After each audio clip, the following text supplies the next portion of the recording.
Hello guys, welcome back on your own stars academy. और मैं निशा ma'am आपके लिए लेकर आई हूँ आज ज्योग्राफी सीटेट ज्योग्राफी का पार्ट 2। ये मैं मैराथन करा रही हूँ। कल भी मैंने एक मैराथन दी थी। अगर आप देखना चाहते हैं तो मैं उसका लिंक इस वीडियो के डिस्क्रिप्शन बॉक्स में डाल दूंगी। और आज मैं वहीं से मैंने कल किया था आपको 6th क्लास की एनसीईआरटी फिनिश करा दी थी और 7th क्लास की एनसीईआरटी के मैंने फर्स्ट 4 चैप्टर्स कंप्लीट करा चुकी थी मैं।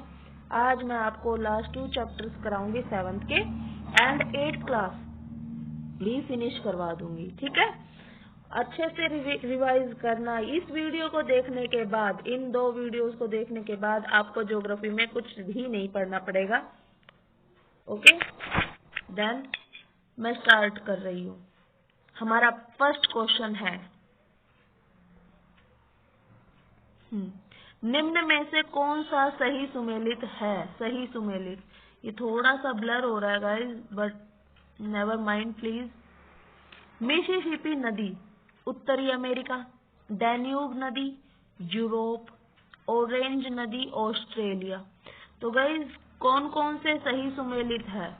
हमें पता है कि मिसिसिपी नदी कहाँ है, हमें पता है कि मिसिसिपी नदी है उत्तरी अमेरिका में ही है, नॉर्थ अमेरिका में, और डैन्यूब नदी यूरोप में है। बट ये जो ऑरेंज नदी है, ऑरेंज रिवर है, ये कहाँ पे है गाइस? ये गलत है हमारा।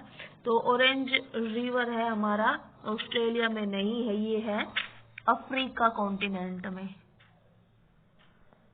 अफ्रीका कॉन्टिनेंट में है। ठीक है गाइस, तो ध्यान रखना, हमारा आंसर हो जाएगा फर्स्ट एंड सेकंड।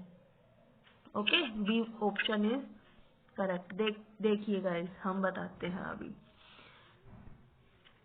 ये लिखा हुआ है मिसिसिपी नदी, ये कहाँ पे है? उत्तरी अमेरिका में है। ठीक है, अब देखते हैं हम कौन सी नदी थी? डैन्यूब नदी कहाँ पे? यूरोप में। तो यूरोप में चलते हैं हम। ये रहा, ये थोड़ा सा ना इसका ये गलत लिखा हुआ है, दनूबी नदी लिखा हुआ है, डैन्यूब नदी। ठीक है, ये रहा यूरोप। और जो अफ्रीका में है हमारी ऑरेंज रिवर, वो ये रही, उसके बिल्कुल साउथ पार्ट में है ऑरेंज रिवर। ठीक है, इसके बाद में झील भी पूछी जाती है एग्जाम में, जैसे कि अफ्रीका में कौन सी झील है? विक्टोरिया झील है ना, विक्टोरिया झील है। ठीक है, विक्टोरिया झील। और ये आपको पता है दक्षिणी अमेरिका में अमेजन नदी, ये रही अमेजन नदी।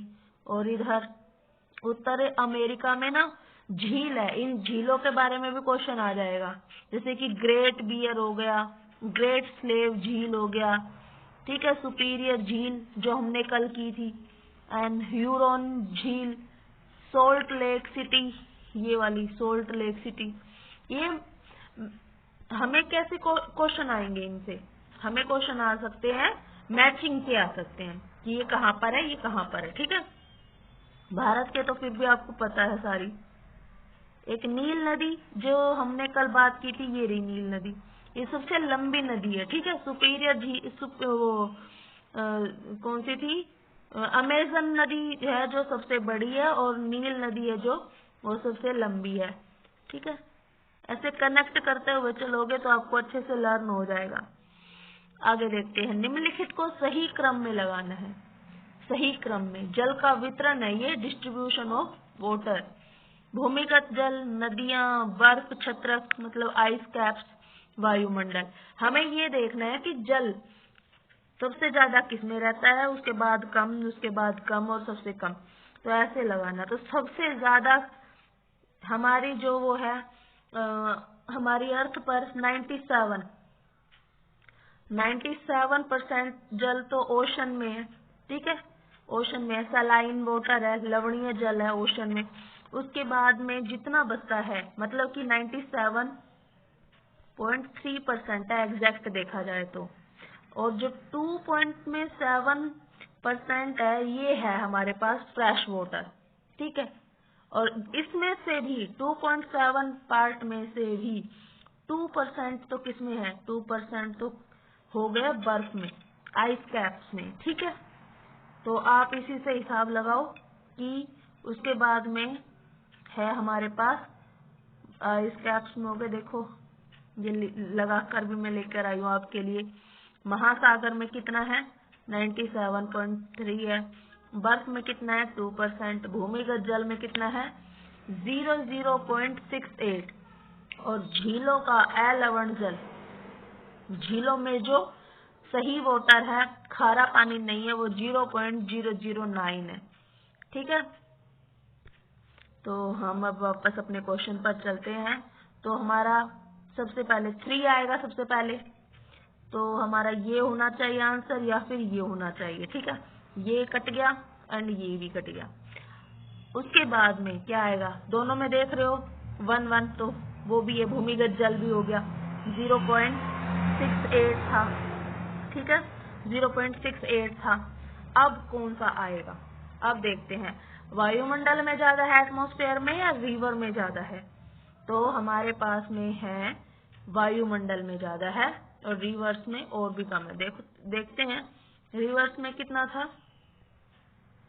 रिवर्स में है गाइस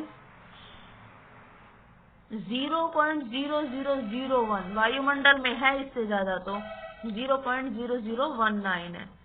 तो हमारा बी ऑप्शन सही हो जाएगा, वायुमंडल में है 0.0019 है एंड जो रिवर्स में था वो था 0.00001 है ना। तो हमारा second option will be correct. आगे बढ़ते हैं हम थर्ड क्वेश्चन पर। महासागर की औसत लवणता, औसत लवणता है पूछी गई है, average salinity of the ocean. तो वो कितनी है गाइस, वो है हमारी ए ऑप्शन। मतलब 1000 ग्राम में अगर हम देखें कि 1000 लीटर पानी में कितने ग्राम नमक निकलता है, तो वो निकलता है 35 ग्राम निकलता है, ठीक है। तो यही औसत है, ऐसा नहीं है कि इससे ज्यादा नहीं निकलता है, इससे ज्यादा भी निकलता है। एक डेड सी है, डेड सी, उसमें तो बहुत ज्यादा पाया जाता है लवणता, ठीक है। हमारा ए ऑप्शन हो जाएगा। देखो salinity is the amount of salt in grams % in 1000 grams of water। मतलब कि 1000 ग्राम वाटर में, मतलब 1 लीटर पानी में कितनी मात्रा निकलती है सोल्ट की, सोल्ट की, उसे कहते हैं सैलिनिटी, ठीक है। द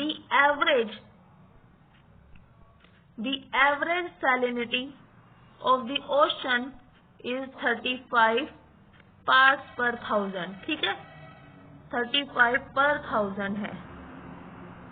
ये मैं एनसीईआरटी में से उठाकर लेकर आई हूँ, यूं की यूं फोटो खींच के। थोड़ी सी ब्लर है बट मैं जो बोल रही हूँ उस पे फोकस कीजिए आप। डेड सी, ये देखो dead sea in Israel, Israel has salinity of 340 gram. अगर नहीं शो हो रहा है, नहीं दिख रहा है, तो मैं लिख देती हूँ 340 ग्राम पर लीटर ऑफ वाटर, ठीक है।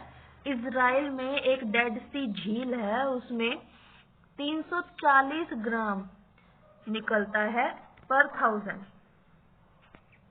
लीटर, ठीक है, पर 1000 ग्राम में। Swimmers can float in it because the increased salt content. मतलब इसमें अगर किसी को तैरना भी नहीं आता ना, तो वो बंदा भी इसमें तैरने लग जाता है, क्योंकि इसमें इतना ज्यादा नमक है, इतना ज्यादा इसकी सैलिनिटी है। कौन सा कथन सत्य है, ताल एवं झील के शांत जल के विपरीत महासागरीय जल हमेशा गतिमान रहता है। हाँ भाई, महासागरीय जल गतिमान रहता है, ये हमने कल भी पढ़ा था ना। एंड तरंगे, ज्वार भाटा, महासागरीय धाराएं, महासागरीय जल की 3 प्रमुख गतियां हैं। ये बात बिल्कुल सही है कि तरंगों की वजह से जो धाराएं चलती हैं और जो तरंगे उठती हैं, जो ज्वार भाटा, सूर्य और चंद्रमा के कारण जो ज्वार भाटा उत्पन्न होता है, उसके कारण महासागरीय जल हमेशा गतिमान रहता है। तो हमारे दोनों ही पॉइंट्स बिल्कुल सही है। तो हमारा आंसर हो जाएगा सी, ठीक है, 1 और 2 करेक्ट। कथनों पर विचार कीजिए। सुनामी विशाल ज्वारीय तरंग है जिनकी ऊंचाई 15 मीटर तक होती है। ठीक है, 15 मीटर तक होती है, ये बात बिल्कुल सही है। इन्होंने ये नहीं बोला इससे ऊंची भी बन सकती है, इससे ऊंची भी होती है, ठीक है, बट मिनिमम इनकी ऊंचाई एवरेज तौर पर 15 मीटर तक मापी गई है, एवरेज है ये। भूकंप, ज्वारीय उद्गार या जल के नीचे भूस्खलन के कारण महासागरीय जल अत्यधिक विस्थापित होता है। ये ऐसे बोल रहे हैं कि भूकंप और ज्वालामुखी के कारण महासागरीय जल बहुत ज्यादा हिलता डुलता है। नहीं, ऐसा नहीं है, होता है पर इतना फर्क नहीं पड़ता जितना ये अपना ज्वार भाटा के कारण पड़ता है। बताऊंगी मैं ज्वार भाटा भी क्या होता है, ज्वार भाटा भी क्या होता है। तो हमारा भी देखो क्या होता है, A and B both true, ये दोनों बातें बिल्कुल सही है, ठीक है, and B is the reason of A, ये हमारा आंसर हो जाएगा। देखते हैं, मैं लेकर आई हूँ देखो आपके लिए। जब समुद्री जल पर पवन बहती है तब तरंगे उत्पन्न होती है, जितनी ही तेज पवन बहती है तरंगे भी उतनी बड़ी हो जाती है, ठीक है। एंड अब तक का सबसे विशाल सुनामी 150 मीटर मापा गया। ये तरंगे 700 किलोमीटर प्रति घंटे से अधिक की गति से चलती है। 2004 के सुनामी से भारत के तटीय क्षेत्रों में अत्यधिक विनाश हुआ। सुनामी के बाद अंडमान और निकोबार द्वीप समूह के इंदिरा पॉइंट हमेशा के लिए डूब गए, अभी भी वो डूबा हुआ है, ठीक है। ये देखो सुनामी के बारे में सुन लो। सुनामी एक जापानी भाषा का एक शब्द है जिसका अर्थ है पोताश्रय तरंगे, क्योंकि सुनामी आने पर पोताश्रय नष्ट हो जाते हैं। जहाँ पर वो अपनी नाव खड़े करते हैं ना, वो सब चीजें मतलब कि पोर्ट वगैरह सब नष्ट हो जाते हैं, ऐसा है। निम्न कथनों पर विचार कीजिए, मतलब सत्य कथन बताना है हमें, सत्य कथन। दिन में 2 बार नियम से महासागरीय जल का उठना और गिरना ज्वार भाटा कहलाता है। हाँ, सही है। और सूर्य और चंद्रमा के शक्तिशाली गुरुत्वाकर्षण बल के कारण पृथ्वी की सतह पर ज्वार भाटे आते हैं, ये बात भी बिल्कुल सही है। हमारे दोनों ही आंसर सही है। अभी मैं बताती हूँ ज्वार भाटा क्या होता है। देखो मैं लेकर आई हूँ, ऐसा कुछ नहीं है कि उसकी एक्सप्लेनेशन मैं नहीं कर रही हूँ, हर एक क्वेश्चन की मैं एक्सप्लेनेशन कर रही हूँ ताकि आपका पूरा रिवाइज हो जाए।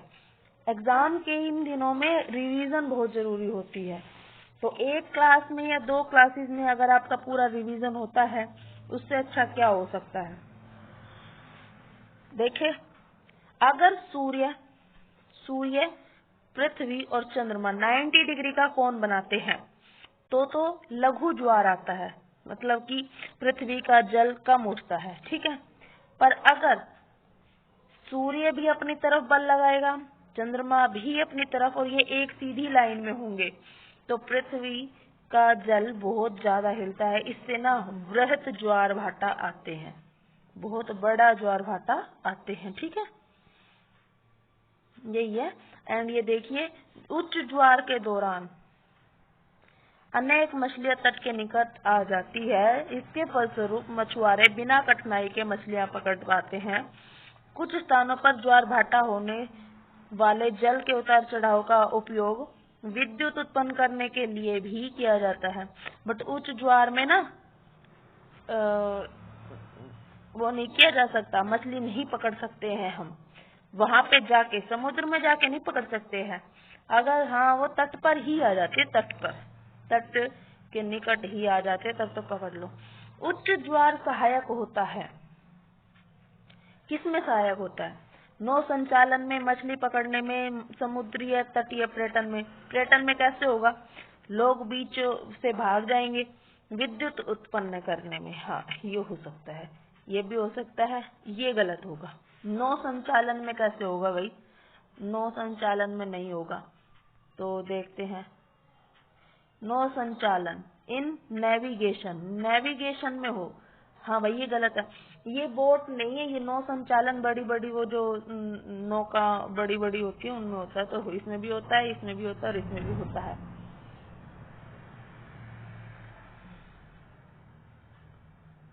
1, 2 एंड 4। रिटर्न में तो नहीं हो सकता ना किसी भी तरीके से। देखो, उच्च ज्वार नौ संचालन में सहायक होता है। ये जल स्तर को तट की ऊंचाई तक पहुंचाते हैं। ये जहाज को बंदरगाह तक पहुंचाने में सहायक होते हैं। उच्च ज्वार मछली पकड़ने में भी मदद करते हैं, अभी पढ़ा हमने। एंड कुछ स्थानों पर ज्वार भाटे होने से होने वाले जल के उतार चढ़ाव का उपयोग बिजली उत्पादन, ये भी पढ़ा था हमने, करने में किया जाता है। कथनों पर विचार कीजिए। महासागरीय धाराएं निश्चित दिशा में एवं नियमित रूप से बहने वाली जल की धाराएं हैं। बताओ। एंड जिस स्थान पर गर्म एवं शीत जल धाराएं मिलती है वह स्थान विश्व भर में सर्वोत्तम मत्स्य क्षेत्र माना जाता है। हाँ, ये भी बात सही है और ये भी बात सही है। कभी कभी ना दो गर्म जल और ठंडे जल की धाराएं आपस में मिल जाती है, तो वो क्या कहलाती है? वो कहलाती है ये फिशिंग एरिया। बहुत फिशिंग एरिया पकड़ने में बहुत हेल्प करती है ये, जहाँ पे भी गर्म और ठंडी जगह है, क्योंकि वहाँ पे ना फिशेस बहुत ज्यादा रहती है। गर्म और ठंडे जल की धाराएं जहाँ पर मिलती है। कौन सा सही सुमेलित है? सही सुमेलित। विशालतम झील कैस्पियन सागर, ठीक है। And salt lake city Canada. विशालतम झील कहाँ पे है? कैस्पियन में है, ठीक है, कैस्पियन में। सोल्ट लेक सिटी ये यहाँ कनाडा में नहीं है भाई, ये तो है कहाँ है? यूएसए में है ये तो, सोल्ट लेक सिटी, ठीक है, ये यूएसए में है। यूएसए के कहाँ पे है? कहाँ हो सकती है? ये है उटाहा में, एक उटाहा प्रोविंस में है ये, ठीक है, ये मैंने पढ़ा था। उटावा प्रोविंस में है सोल्ट लेक सिटी, बहुत फेमस सिटी है। और ये विशालतम झील कहाँ? कैस्पियन। हमारा आंसर हो जाएगा ओनली 1। विश्व जल दिवस कब मनाया जाता है? ये क्वेश्चन सबको पता हुआ, और ये क्वेश्चन पता नहीं अनगिनत बार रिपीट हुआ है सीटेट के एग्जाम में, ठीक है। तो इसका आंसर होगा 22 मार्च, ये सबको पता होगा। हाँ तो गाइस, थोड़ा सा पेशेंस रखिए, मैं अपनी नेक्स्ट पीडीएफ ओपन कर लेती हूँ, ठीक है। हमारी 7th क्लास के लास्ट 2 चैप्टर्स यहाँ पर हम करेंगे। भूमध्य, देखिए कथनों पर विचार कीजिए। भूमध्य रेखा के 10 डिग्री उत्तर में, 10 डिग्री उत्तर में मतलब नॉर्थ में, एंड 10 डिग्री साउथ के मध्य के भाग को भूमध्य रेखीय प्रदेश कहते हैं। बिल्कुल राइट बात है। अमेजन नदी इसी प्रदेश के पूर्व में पर्वतों से निकलकर पश्चिम में प्रशांत महासागर में पहुंचती है। ये बात गलत है, क्योंकि ये पूर्व में नहीं निकलती, पूर्व में पर्वतों से नहीं निकलती, ये पश्चिम पर्वतों से निकलती है, पश्चिम के पर्वतों से। ये बात गलत है। पश्चिम के, वेस्ट के पर्वतों से निकलती है। कहाँ से? एंडीज से, एंडीज से निकलती है, ठीक है, एंडीज से निकलती है। और पूर्व के, और प्रशांत महासागर में नहीं, अटलांटिक महासागर में, ठीक है, अटलांटिक महासागर में गिरती है, ठीक है। तो हमारा फर्स्ट आंसर बिल्कुल सही हो जाएगा, हमारा A option will be correct. देखिए, भूमध्य रेखा के 10 डिग्री उत्तर में, 10 डिग्री ये भूमध्य प्रदेश कहते हैं। अमेजन नदी इसी प्रदेश से होकर बहती है, ये बह रही है यहाँ पे, ठीक है। और ध्यान दें कि यह पश्चिम में पर्वतों से निकलकर पूर्व में अंत महासागर में कैसे पहुंचती है? अंत महासागर में, ये अंत महासागर नहीं, अटलांटिक में। आगे बढ़ते हैं। वह स्थान जहाँ पर कोई नदी किसी अन्य जल राशि में मिलती है उसे क्या कहते हैं? उसे क्या कहते हैं? नदी का डेल्टा, नदी का मुहाना, नदी की घाटी है, उपरोक्त में से कोई नहीं। तो हम सबको ये बात तो पता है कि क्या कहते हैं उसको, नदी का मुहाना बोलते हैं, नदी का मुहाना। देखो ये रहा, मैंने पढ़ा था, उस पढ़ने के बाद में फोटो खींची गाइस, पहले खींचनी थी, ये मैंने अंडरलाइन भी की थी कि देखो जिस स्थान पर कोई नदी किसी अन्य जलराशि में मिलती है उसे नदी का मुहाना कहते हैं। अमेज़न नदी में बहुत सारी सहायक नदियां मिलती है, अमेज़न बेसिन का निर्माण करती है, ठीक है। इसमें बहुत सारी नदियां आकर मिलती है तो वो अमेज़न बेसिन का निर्माण करती है, बेसिन का। यह नदी बेसिन ब्राजील के भागों, पेरू के कुछ भागों, ये इतना इम्पोर्टेंट नहीं है, आपके एग्जाम में इतना डीप नहीं पूछा जाता। सहायक नदियां क्या होती है, यह छोटी नदियां होती है जो मुख्य नदी में मिलती है। मुख्य नदी अपने सहायक नदियों के साथ जिस क्षेत्र के पानी को बहाकर ले जाती है वह उसका बेसिन अथवा जल संग्रहण क्षेत्र कहा जाता है। अमेज़न बेसिन, ये इम्पोर्टेंट है यहाँ, अमेज़न बेसिन विश्व का सबसे बड़ा नदी बेसिन है, ठीक है, ये क्वेश्चन बनेगा। कौन सा सत्य कथन नहीं है, नहीं, अमेज़न बेसिन भूमध्य रेखा के आसपास फैला है और पूरे वर्ष यहाँ गर्म एवं नम जलवायु रहती है। हाँ, ये बात सही है, भूमध्य रेखा के आसपास हमेशा गर्म व नम जलवायु रहती है। दिन के 2 बजे वहाँ पे बारिश भी शुरू हो जाती है डेली, चाहे गर्मी हो चाहे सर्दी हो। यहाँ का मौसम दिन रात दोनों ही समय लगभग समान रूप से गर्म एवं आर्द्र होता है, ये भी सही है। यहाँ की भूमि प्रकाश रहित एवं नमी बनी रहती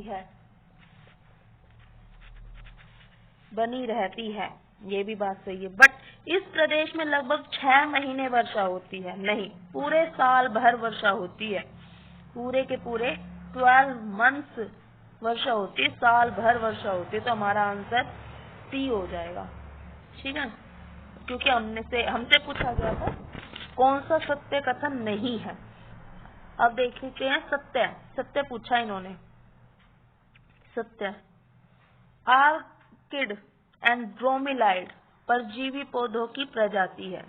परजीवी क्या होते हैं, मैंने कल बताया था, जो दूसरों पर डिपेंड होते हैं, ठीक है, parasite plants. Orchid and bromeliad are species of parasite plants, ठीक है। एंड आगे देखते हैं, एनाकोंडा एवं बोआ अजगर की प्रजाति है। Anaconda and boa are species of python. तो दोनों ही बातें हमारी सही है। ये एनसीईआरटी में था गाइस, तब मैं लेकर आई हूँ, देखो, क्योंकि यहाँ से भी क्वेश्चन पूछ सकते हैं। जो भी एनसीईआरटी में इम्पोर्टेंट है मैं सारा आपके लिए लेकर आई हूँ। ब्रोमोलाइड एक विशेष प्रकार का पौधा है जो अपनी पत्तियों में जल को संचित रखता है। पूछा जा सकता है कि ब्रोमोलाइड पौधा जल कहाँ संचित करता है, अपनी पत्तियों में। मेंढक जैसे प्राणी इन जल के पॉकेट का उपयोग अंडा देने में करते हैं, ठीक है, अंडा देने में, ये इस तरीके का होता है। अमेज़न वर्षावनों के निवासियों के संबंध में निम्नलिखित में से कौन सा कथन सत्य नहीं है। अमेज़न वर्षावन के निवासियों, यहाँ के पुरुष शिकार करते हैं तथा नदी में मछली पकड़ते हैं, जबकि महिलाएं फसलों का ध्यान रखती है। आगे देखते हैं, ये बात तो बिल्कुल सही है। टैपियोका, अनानास, शकरकंद यहाँ की मुख्य फसलें हैं। इनका मुख्य आहार, ये भी सही है, इनका मुख्य आहार मैनियोक है, जिसे कसावा भी कहते हैं। हाँ भाई, ये भी बिल्कुल सही है। ये कृषि की परंपरागत पद्धति हल और बैल का प्रयोग करते हैं। ये कैसे सही है भाई, जब अमेज़न बेसिन बोला है, क्या बोला है, अमेज़न वर्षावन, यहाँ पे तो साल भर वर्षा होती है, तो वहाँ पे तो पेड़ पौधे बहुत ज्यादा होते हैं, हद से ज्यादा लंबे लंबे भी होते हैं, जिसके कारण उनकी जो जमीन है वहां तक सूर्य की रोशनी भी नहीं पहुंच पाती है। तो वो हल और बैल का यूज नहीं करते, वो किसका यूज करते हैं, हमारा आंसर डी हो जाएगा, वो यूज करते हैं स्लैश एंड बर्न का। मतलब कि काटो, पेड़ों को काटो और उनको जलाओ, क्योंकि राख में पोटाश होता है ना, और वो सबसे ज्यादा इम्पोर्टेंट होता है। देखो, कर्तन एवं दहन की पद्धति में किसान पहले वृक्षों एवं झाड़ियों को काटकर भूमि साफ करता है, फिर इनको जलाया जाता है, जिससे पोषक तत्व मिट्टी में मिल जाते हैं। इस साफ भूमि पर कुछ वर्ष तक फसल पैदा की जाती है। जमीन के इस टुकड़े को बार बार उपयोग करने से मिट्टी में पोषक तत्व का अभाव हो जाता है, इसलिए इस टुकड़े को छोड़ दिया जाता है। इसके बाद फसल उगाने के लिए किसी दूसरे स्थान को साफ किया जाता है। इस बीच पुराने खेतों में छोटे छोटे वृक्ष उगाते हैं। इस प्रकार मिट्टी पुनः उपजाऊ बन जाती है। तब लोग इस भूमि के टुकड़े को पुनः जोत सकते हैं। ठीक है, ये ध्यान रखना। मलोका क्या है? मलोका अमेज़न जंगलों में पाया जाने वाला मधुमक्खी के छत्ते के आकार वाले घर। अमेज़न जंगलों में पाया जाने वाला तीव्र ढलान वाली छतों के आकार वाला घर, तीव्र ढलान ऐसे। एंड अमेज़न जंगलों में पाया जाने वाला पौधा या अमेज़न जंगलों में पाया जाने वाला जंतु। तो आपको पता है अमेज़न जंगलों में बहुत ज्यादा बारिश होती है, तो वहाँ के जो घर होते हैं, ये मलोका एक घर है, ठीक है, घर। तो वहाँ के जो घर होते हैं वो तीव्र ढलान के होते हैं, ताकि बारिश का पानी रुके नहीं, ठीक है, और अपने नीचे फटाफट से नीचे हट जाए। तो B option will be correct. निम्नलिखित कथनों पर विचार कीजिए। गंगा ब्रह्मपुत्र बेसिन उपोष्ण में 10 डिग्री उत्तर से 30 डिग्री अक्षांश के मध्य स्थित है। ठीक है, इतने 10 degree north and 30 degree north अक्षांश के मध्य स्थित है। हाँ भाई, ठीक है, ये बात तो आगे बढ़ते हैं, देखते हैं। गंगा ब्रह्मपुत्र बेसिन विश्व का सबसे बड़ा नदी बेसिन है। नहीं, ये बात गलत हो जाएगी, क्योंकि हमने अभी जस्ट पढ़ा था कि अमेज़न बेसिन सबसे बड़ा है। अमेज़न बेसिन विश्व का सबसे बड़ा बेसिन है, नदी बेसिन है। तो ये बात गलत है, फर्स्ट सही है। हमारा आंसर हो जाएगा ओनली स्टेटमेंट 1 इज ट्रू। चीड़, देवदार एवं फर जैसे शंकुधारी पेड़ किन राज्यों में पाए जाते हैं? कहाँ पाए जाते हैं भाई? ये उत्तराखंड में, सिक्किम में, अरुणाचल प्रदेश में, उड़ीसा में। उड़ीसा में। तो गाइस, ये आपको पता है ये सब चीजें कहाँ मिलेंगी? ये सब चीजें शंकुधारी पेड़ है, शंकुधारी ऐसे, जैसे कि ये हमारा क्रिसमस ट्री लगा लो, तो ये कहाँ पे मिलेंगे? ये हमें नॉर्थ के इलाकों में या फिर बिल्कुल जो जहाँ पे बर्फबारी होती है या बहुत ठंडा इलाका होता है वहाँ मिलेंगे। तो ये मिलेंगे उत्तराखंड में, सिक्किम में और अरुणाचल प्रदेश में। उड़ीसा में नहीं मिलेंगे। तो ये हमारा हो जाएगा 1, 2 एंड 3। निम्नलिखित कथनों पर विचार कीजिए। पश्चिम बंगाल और बिहार राज्य का जनसंख्या घनत्व 1000 व्यक्ति प्रति वर्ग किलोमीटर से अधिक है। ठीक है, देखो, वेस्ट बंगाल और ये जो बिहार है, यहाँ का जनसंख्या घनत्व होता है जैसे कि छोटे से इलाके में बहुत सारे लोग रहते हैं। तो ये देखते हैं कि इतना स्क्वायर वर्ग किलोमीटर ये एरिया था और इसमें इतने ज्यादा लोग रहते हैं, तो ये जनसंख्या घनत्व कहलाता है। ठीक है, जनसंख्या घनत्व कहलाया जाता है। तो हाँ भाई, इसमें सबसे ज्यादा, क्योंकि ये उपजाऊ है, गंगा नदी क्षेत्र है, तो जो ये सबसे ज्यादा उपजाऊ है, तो यहाँ पर लोग भी तो उतने ही ज्यादा बसेंगे। एंड मानव प्रवास के लिए मैदानी क्षेत्र सबसे उपयुक्त होता है, ये भी सही है। तो ये हमारा असर्शन एंड रीजनिंग का क्वेश्चन होगा, ये हमारा बिल्कुल सही बनता है।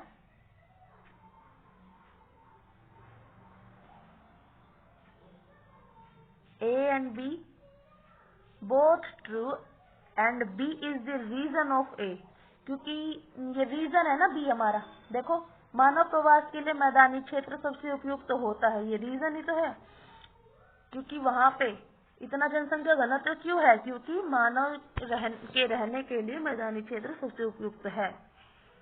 ठीक है, ये देखो, जनसंख्या घनत्व के लिए मैंने इसकी फोटो ली है। जनसंख्या घनत्व का अर्थ है 1 वर्ग किलोमीटर क्षेत्र में रहने वाले लोगों की संख्या। जैसे कि उत्तराखंड का जनसंख्या घनत्व कितना है 189, जबकि वेस्ट बंगाल का कितना है 129 एंड बिहार का कितना है 1102 एंड पश्चिम बंगाल का 1029 है। ओके, तो सबसे ज्यादा इन्हीं का ही है। निम्नलिखित कथनों पर विचार कीजिए। इमामबाड़ा लखनऊ में स्थित है एंड मानस अभ्यारण्य अरुणाचल प्रदेश में स्थित है। इमामबाड़ा तो लखनऊ में है, बिल्कुल सही बात है ये। एंड मानस अभ्यारण्य अरुणाचल प्रदेश में नहीं है भाई। मानस अभ्यारण्य और एक और है वो काजीरंगा। हाँ, काजीरंगा। काजीरंगा कहाँ है ये दोनों? ये दोनों है असम में। कहाँ है ये? असम में। ठीक है। तो हमारा इसका आंसर हो जाएगा guys, only statement 1 is true. तो यहाँ पे गाइस हमारी 7th क्लास की NCERT के बस लास्ट का चैप्टर रहता है। अब ये देखो सहारा रेगिस्तान, उसके बाद में ये अब 8th क्लास की शुरू हो जाएगी। हम यहाँ से ही शुरू कर देते हैं 8th क्लास की नहीं, 7th क्लास के ही बिल्कुल। अभी ये लास्ट चैप्टर है ये वाला। ठीक है, लास्ट के चैप्टर है ये वाले। सहारा रेगिस्तान के विषय में निम्नलिखित कथनों पर विचार कीजिए। आप सोचोगे कि मैंने ऐसे क्यों पीडीएफ बनाई है। मैंने चैप्टर्स को रीड किया, चैप्टर्स में से जितने क्वेश्चन बनते थे मैंने उतने क्वेश्चन बनाने की कोशिश की है। जितने ज्यादा क्वेश्चन मुझसे बने, मैंने उतने क्वेश्चन जितने भी इम्पोर्टेंट बन सकते थे मैंने बनाए। तो इसीलिए मैंने चैप्टर्स वाइज ही पीडीएफ बनाना सही समझा। ठीक है। सहारा रेगिस्तान के विषय में निम्नलिखित कथनों पर विचार कीजिए। सहारा रेगिस्तान विश्व का सबसे बड़ा रेगिस्तान है जिसका क्षेत्रफल 1.5 लाख वर्ग किलोमीटर है। सहारा रेगिस्तान का विस्तार अफ्रीका से एशिया तक है। नहीं भाई, अफ्रीका से एशिया तक नहीं है, नॉर्दर्न अफ्रीका में है ये। ठीक है, नॉर्दर्न अफ्रीका में है। तो ये गलत हो जाएगा। केवल कथन एक सत्य है। ठीक है, केवल कथन एक सत्य। देखो मैं ये लेकर भी आई हूँ। सहारा रेगिस्तान गर्म रेगिस्तान है, इसमें से क्वेश्चन बनेंगे। विश्व एवं अफ्रीका महाद्वीप के मानचित्र को देखिए। उत्तरी अफ्रीका है, नॉर्दर्न में, नॉर्थ में है बिल्कुल। अफ्रीका के बड़े भूभाग पर फैले सहारा के रेगिस्तान पर का पता लगाए। विश्व का सबसे बड़ा रेगिस्तान यह लगभग 8.5 लाख वर्ग किलोमीटर में फैला हुआ है। ठीक है। इसके बाद भारत का क्षेत्रफल देखो इतना है और इसका चौथाई हिस्सा यही हो गया। ठीक है, इतनी दूर पर तो ये है। सहारा रेगिस्तान 11 देशों से घिरा हुआ है। ठीक है, ये बात भी ध्यान रखना। ये देश अल्जीरिया, चाड, मिस्र, लीबिया, माली, ये है ट्यूनीशिया, पश्चिमी सहारा। ठीक है। एंड रेगिस्तान के बारे में सोचते समय आपके मस्तिष्क में ये रेत का दृश्य उभरता है, परंतु सहारा मरुस्थल बालू के विशाल परतों से ढका हुआ ही नहीं, वरन यहाँ बजरी के मैदान एवं नग्न चट्टानी सतह वाले उत्थित पठार भी है। ये चट्टानी सतह कुछ स्थानों पर 2500 मीटर से भी अधिक है। 2500 मीटर से भी अधिक ऊंचाई है। ये कहाँ पे है पता चल गया आपको? ये है उसके नॉर्थ में है, उसके अफ्रीका के नॉर्थ में। सहारा रेगिस्तान में अल अजीजिया जहां सर्वाधिक तापमान रिकॉर्ड किया गया किस देश में है? किस देश में है भाई? ये देखते हैं। ये है मोरक्को में, मिस्र में, लीबिया में, अल्जीरिया में। तो ये है गाइस लीबिया में। जो अल अजीजिया है वो कहाँ पे है? लीबिया में है। ठीक है, और ये लीबिया कहाँ पे है? ये है त्रिपोली है। तो ये उसी में अफ्रीका में, बट ये त्रिपोली के लीबिया है। त्रिपोली के लीबिया में। क्वेश्चन बन सकता है। आगे देखते हैं। देखो, सहारा के अल अजीजिया क्षेत्र जो त्रिपोली लीबिया के दक्षिणी भाग में स्थित है, यहाँ का सबसे अधिक तापमान 1922 में 57.7 सेल्सियस दर्ज किया गया था। ठीक है। टैफिलालेट मरुद्यान, टैफिलालेट मरुद्यान का किस देश में स्थित है? भाई गाइस, ये किस देश में स्थित है? ये है मोरक्को में स्थित है। ठीक है, मोरक्को में।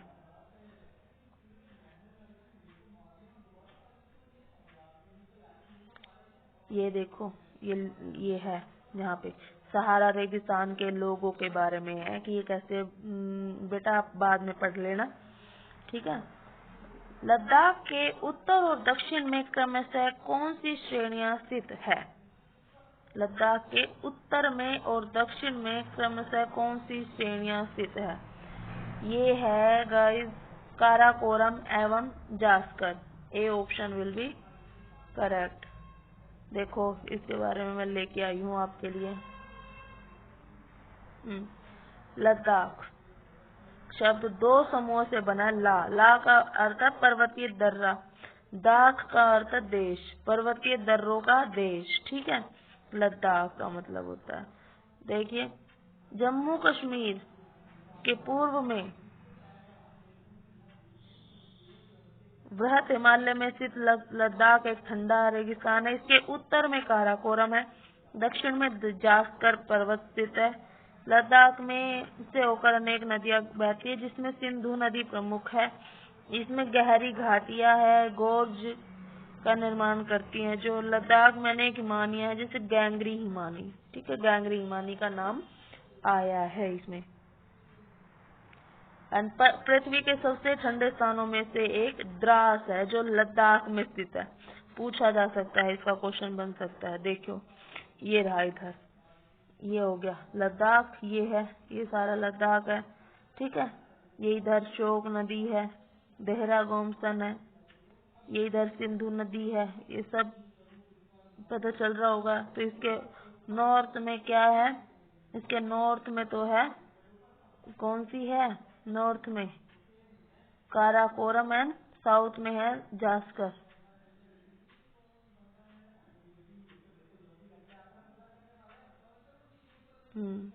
ये क्या हो गया? लद्दाख को खापाचान भी कहा जाता है, जिसका अर्थ होता है, खापाचान का अर्थ क्या होता है? खापाचान का अर्थ होता है गाइस हिम भूमि, हिम भूमि, स्नोलैंड। लद्दाख हिमालय के वृष्टि छाया क्षेत्र में स्थित है। यहाँ वर्षा बहुत कम होती है।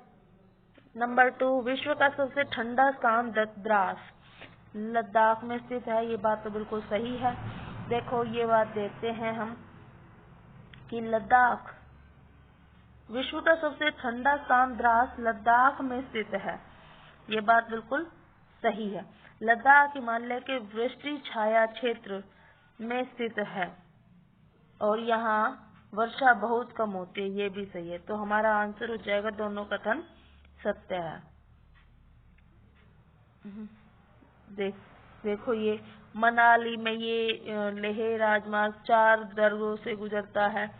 रोहतांगला, बारालाचा, लुनगालाचा, लटंगला, ये सब कहाँ पे है? मनाली में है। ठीक है।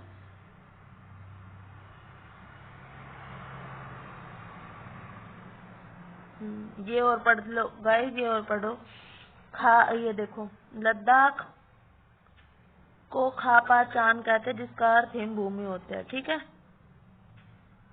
चीरू या तिब्बती एंटीलोप एक विलुप्त प्राय जीव है, जिसका शिकार शाहतूश नामक इसके ऊन के लिए किया जाता है, जो वजन में हल्का और अत्यधिक गर्म होता है। ठीक है। क्रिकेट का सबसे अच्छा बल्ला शरपत या बिलो पेड़ की लकड़ी से बनाया जाता है। ये भी याद रखना, ये इम्पोर्टेंट है। रेड स्टार्ट, रोबिन, स्नोकॉक उदाहरण है। ये किसके उदाहरण है गाइस? ये उदाहरण है लद्दाख में पाए जाने वाले पक्षियों की। लद्दाख में ये रॉबिन बर्ड से ये पता चल गया होगा। चलो मान लो आपको रेड स्टार्ट का ना पता हो, बट स्नो कोक का तो पता ही होगा, रॉबिन का तो पता ही होगा। तो ये पक्षियां हैं ये पक्षी। आगे बढ़ते हैं। निम्नलिखित में से कौन लद्दाख के बौद्ध मठों का उदाहरण नहीं है? नहीं, बौद्ध मठ लद्दाख के बौद्ध मठों का उदाहरण नहीं है। हेमिस, थिक्से, चीरू, लामायुरू। कौन नहीं है? चीरू नहीं है। चीरू हमने अभी पढ़ा था पीछे, जस्ट पीछे अभी पढ़ा था चीरू। कहाँ पढ़ा था पता नहीं गाइस, अभी थोड़ी देर पहले हमने कहीं तो पढ़ा था चीरू, पर चलो कोई बात नहीं है, बाद में देख लेना। हम अपने क्वेश्चन पर आते हैं। तो चीरू नहीं है, ये बौद्ध मठ नहीं है चीरू, ठीक है। हमारा आंसर सी हो जाएगा। निम्नलिखित कथनों पर विचार कीजिए। राष्ट्रीय राजमार्ग 1A को जोजिला दर्रा होते हुए कश्मीर घाटी से जोड़ता है। कश्मीर घाटी से जोड़ता है। ये जो गाइस, ये याद आ गया मुझे। चीरू क्या है? चीरू क्या था? चीरू था एक तिब्बती एंटीलोप था। तिब्बती एंटीलोप था, ठीक है। आगे बढ़ते हैं। जोजिला दर्रा होते हुए कश्मीर घाटी से जोड़ता है। ये बात तो बिल्कुल सही है हमारी। एंड मनाली लेह राजमार्ग 4 दर्रों से गुजरता है। 4 दर्रों से, ये बात भी सही है। तो हमारा आंसर हो जाएगा, दोनों कथन सत्य है। देखिए, ये जो मनाली है लेह राजमार्ग, ये 4 दर्रों से, 4 दर्रे कौन कौन से हैं? एक तो है गाइस रोहतांगला, मैं बता देती हूँ, एक्स्ट्रा जो भी बन सकती है। ये ला का मतलब ही दर्रा होता है। एक बारालाचा ला, एक तुंगलंग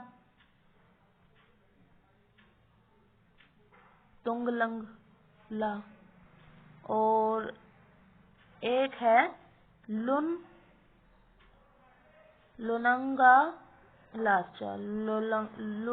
लाचा, ठीक है। इनके नाम ही अजीब है, बट इनके सबके पीछे क्या है? ला लगा हुआ है, तो थोड़ा आपको ये हिंट हो जाती है, ये थोड़ा याद करने का। तो हमारा आंसर क्या हो जाएगा? Both statements are true. मिस्र निम्नलिखित में किस फसल के लिए विश्व प्रसिद्ध है? किसके? मिस्र किसके लिए फेमस है गाइस? मिस्र है कपास के लिए फेमस। ओके। ब्राजील के उष्णकटिबंधीय सदाबहार वनों को पृथ्वी के फेफड़े कहा जाते हैं। एंड उष्णकटिबंधीय सदाबहार वन भूमध्य रेखा एवं उष्णकटिबंध के पास पाए जाते हैं। तो हमारे दोनों कथन सत्य हो जाते हैं इसी बात में। भूमध्य रेखा के आसपास जितने भी वन है वो उष्णकटिबंधीय या सदाबहार वन के नाम से जाने जाते हैं। मानसूनी वनों को और किस नाम से जाना जाता है? मानसूनी वन को। तो मानसूनी वन को कहा जाता है गाइस उष्णकटिबंधीय पर्णपाती वन। और ये कहाँ कहाँ पे मिलते हैं गाइस? भारत में, ऑस्ट्रेलिया में,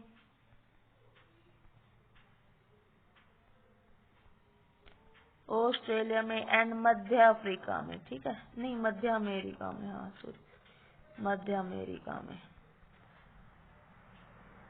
उस वन की पहचान कीजिए जो मध्य अक्षांशों में स्थित है, महाद्वीपों के पूर्वी किनारों पर पाए जाते हैं और इनमें चीड़ एवं यूकेलिप्टस जैसे पेड़ पाए जाते हैं। तो ये कहाँ पर है? ये है गाइस शीतोष्ण सदाबहार वन का उदाहरण है यहाँ पे, क्योंकि चीड़ और यूकेलिप्टस जैसे ये महाद्वीपों के पूर्वी किनारों पर पाए जाते हैं, ठीक है।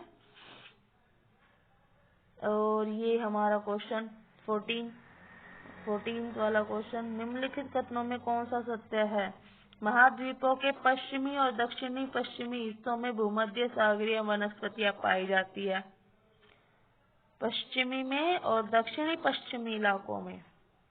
अच्छा, आगे बढ़ते हैं, सही हो जाएगा हमारे ये बात। भूमध्य सागरीय प्रदेश को फलों की कृषि के कारण विश्व का फलोद्यान भी कहा जाता है। हमारे दोनों कथन सत्य है। आगे बढ़ते हैं। टैगा वन पाए जाते हैं। टैगा वन कहाँ पाए जाते हैं? टैगा वन उत्तरी गोलार्ध के उच्च अक्षांशों 50 से 70 डिग्री में और उत्तरी और दक्षिणी गोलार्धों के उच्च अक्षांशों 50 से 70 डिग्री में या अधिक ऊंचाइयों पर। तो ये क्या बोल रहा है? उत्तरी गोलार्ध के उच्च अक्षांशों पर भी पाया जाता है, दक्षिणी गोलार्ध में नहीं पाए जाते, और अधिक ऊंचाइयों पर भी पाए जाते हैं। तो हमारा आंसर हो जाएगा 1 और 3। ठीक है, ये गाइस ये हमारी ये खत्म हो गई। इसके साथ ही अभी देखती हूँ 1 2 3। तो गाइस ये मैं कल बनाऊंगी आपके लिए। ठीक है, ये 8th क्लास की ज्योग्राफी की क्लास मैं कल बनाऊंगी आपके लिए। इसको कल फिनिश कर देंगे। ठीक है, या आज ही करवाऊं? चलो आज ही देखती हूँ। अभी आज तो ये कंप्लीट होगी नहीं गाइस, देखते हैं। इसमें काफी सारे क्वेश्चंस है और काफी सारे एक्सप्लेनेशन है। ऐसा करते हैं 8th क्लास की ना कल ही करवाती हूँ। ठीक है, अब 8th क्लास की शुरू हो गई है। तो thank you so much guys, and thank you so much for watching my video, and please subscribe my channel and like my video and share my video. Thank you. Bye bye guys.